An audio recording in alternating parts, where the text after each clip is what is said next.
Когато се оперирах, бях на 34 години, а до 34 годишна възраст винаги съм се борила с килограмите. Тоест, още от 12-13 годишна възраст имах проблеми с теглото. Например, тежах 130 кг. В онзи период опитах много диети, но знаете, има го онова, с народни думи казано, не можеш да се въздържиш от ядене. Не можех да спазвам диетите дълго време. Опитах много неща, но исках и да бъда слаб.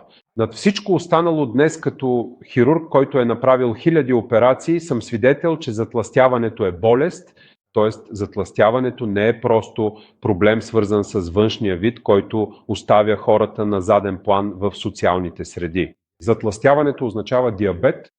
От една страна това означава диабет тип 2. Означава източник на сърдечни проблеми. Тоест хората с затлъстяване получават инфаркти, имат сърдечни аритмии. Затлъстяването означава източник на проблеми, свързани с белите дробове. Тоест качеството на живот само по себе си вече е важно. Изцяло. Тоест затлъстяването означава хора, които хъркат през нощта и спират да дишат по време на сън. Означава хора, които получават цироза, защото черният им дроб е омазнен. Ние правим операции и хората идват при нас само за да могат да имат деца.